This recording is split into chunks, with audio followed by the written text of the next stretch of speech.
pasos el relato de nuestro origen. Mi padre recordaba, eso sí, a su padre que falleció cuando él tenía 12 años. Nos contaba la escena en la que él acompañaba al abuelo a la playa cuando estaban refugiados en República Dominicana. Ambos se sentaban en unas construcciones que le parecían similares a unas ruinas evocadoras del pasado grecolatino en el trópico, y mientras mi papá jugaba con las conchas del mar, el abuelo se quedaba mirando el Atlántico con la nostalgia de aquella Europa de la que habían sido expulsados. Hace 80 años que llegó a las costas de Veracruz el barco Sinaya. ¿Cómo sería aquel barco? Imagino a los 1.599 pasajeros subiendo por la rampa, tristes viajeros, cada uno con sus historias en el bolsillo vacío, niños, jóvenes, más hombres que mujeres, salidos casi todos de los campos de concentración franceses, con frío, con hambre, con sus muertos a cuestas, con su familia rota, pensando en todos los que quedaron atrás, los que aún viven como topos escondidos en sótanos oscuros de algunas casas, los perseguidos, los que están en las cárceles, los que están en el monte organizando las guerrillas. Imagino aquella travesía de 19 días entre el cielo y el mar. Somos hijos de este exilio. El mío, en mi caso, es un exilio tardío. Mi familia no llega hasta 1958 y, sin embargo, no llega hasta 1958, lo cuento porque mi tío y mi abuelo estaban en la cárcel. No había posibilidad de salir hasta que salen en 54 y tienen papeles hasta 58. Y a pesar de no ser parte de ese exilio que viene en el 39 con el Sinaya o con el Mexic o con alguno de esos barcos que salvaron la vida a cientos de hombres y mujeres, muchos de ellos intelectuales, grandísimos poetas, tenemos que agradecerle a Franco que hayan llegado hasta aquí, León Felipe, Pedro Garfias. Este se llama La gota de agua que no quería perder su individualidad. Por la noche, en el verano, a partir de las 12 pueden regarse los tiestos. Se supone que a las 12, y se supone mal, nadie pasará ya bajo los balcones enmacetados de Madrid, pero si pasa y es abrupto en riego helado, cae sobre su cabeza, ni tiene derecho a quejarse ni vale la pena, porque el agua, aún así, es bienvenida en pleno agosto. Las flores, por su parte, es indecible lo que gozan con ese riego nocturno, cuya frescura se perpetúa sobre todo en los balcones de Luis, que miran al poniente hasta bien entrada la mañana.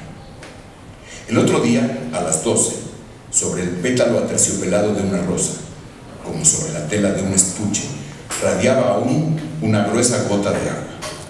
Había pasado allí buena parte de la noche, fresca por excepción, dejándose penetrar por la luna. Un viento suave la balanceaba en su hamaca olorosa de seda. Pero avanzaba la mañana. El dios trasponía ya el meridiano y una saeta de oro del arquero divino hirió en pleno corazón a la gota, tocándola en chispa maravillosa.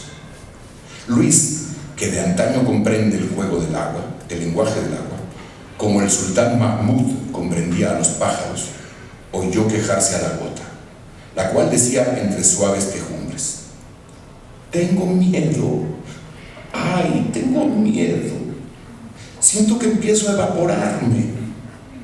Sol, no me beses, por Dios, tus besos hacen un espantoso daño, me penetran toda, me abrazan, me disgregan. Yo no quiero deshacerme, no quiero volatilizarme, no quiero perder mi individualidad. ¿Entiendes, Sol? No quiero perder mi individualidad. Esta versión se estrenó 19 días antes del golpe militar en Chile. Son palabras de José Emilio Pacheco. Cuando nadie se imaginaba que el asesinato de Salvador Allende ni el futuro genocida de una represión que solo admite un paralelo al que los generales chilenos han dejado muy atrás. Las ejecuciones en masa de los obreros parisinos ordenadas por Thiers y por Bismarck tras la derrota de la Comuna en 1871. Por supuesto que hay muchos más paralelos, ¿no? Señaló el más lúcido observador de aquella época. En la carnicería de París culminó la conspiración de la clase dominante para aplastar la revolución por medio de una guerra civil montada bajo el patrocinio del invasor extranjero, en este caso el imperio yanqui. El director relató en una entrevista con Olga Harmon, una crítica de teatro muy importante de esa época, noche a noche, los actores y yo fuimos testigos de la reacción del público, algunas muy extravertidas, que nos dejan la sensación de haber llegado a él muy directamente.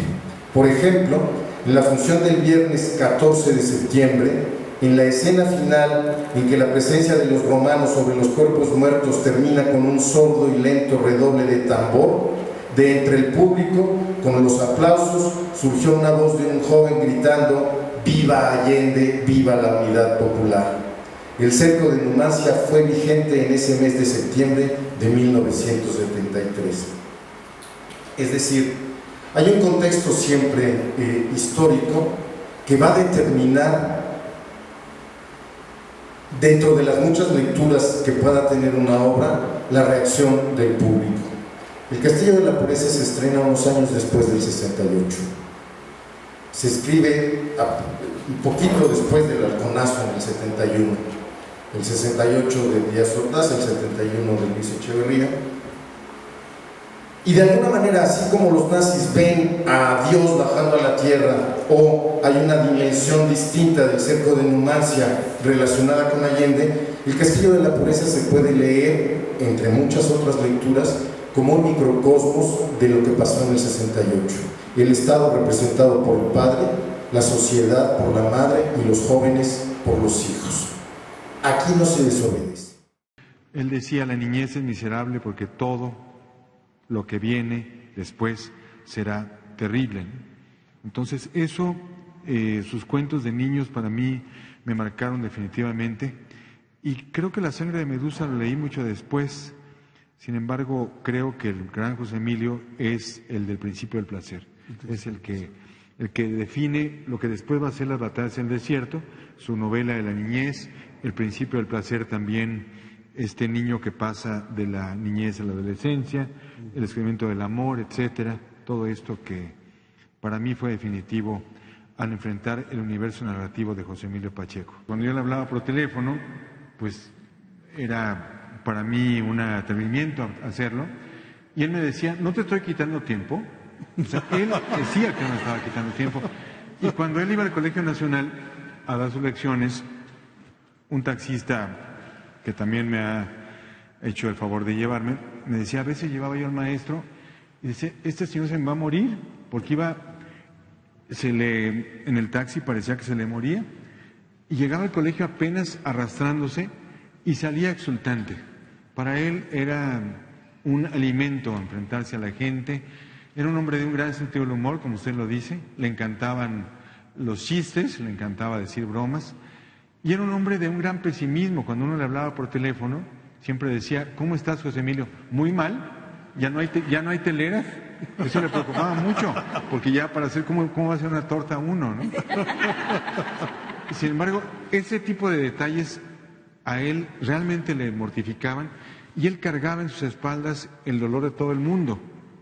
Sin embargo, después de un tiempo de hablar con él, a los 5 minutos, era otra vez ese ser maravilloso, divertido, como usted dice, generoso, siempre dispuesto a darse. Bueno, me mandaron del canal a cubrir la ceremonia y me dijeron: oye, pero llevas la consigna de entrevistarlo. Dije: bueno, sí, pero no se deja entrevistar. No, entonces, eso sí, no se dejaron entrevistar. Sí. Ahorita le digo por qué. Me dijeron, tienes que ver cómo le haces, pero pues, tienes que traer la entrevista.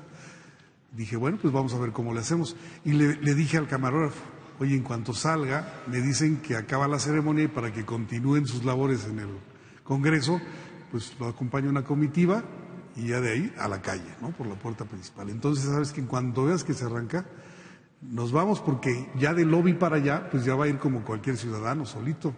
Y ahí lo abordamos, ¿no? Y tal como se lo dije, resultó. Y entonces, caminando así, le dije: maestro, no recuerdo que le pregunté, pero algo le pregunté, y empezó a responder, y los reporteros que habían pensado en lo mismo se empezaron a juntar y empezó a responder todo. Cuando acabó, dijo, bueno, ahora sí, pues tuve que responder, pero yo no hago esto. Y ya entre varias personas, bueno, pero ¿qué le cuesta? Que dijo, no, es que uno dice muchas tonterías, en otra palabra. Cuando yo he revisado entrevistas que he dado, ya sea en radio o en revista, me doy cuenta que digo lo que no lo tenía bien pensado, porque la palabra es muy rápida, ¿no? Usar la palabra para decir algo es muy rápido.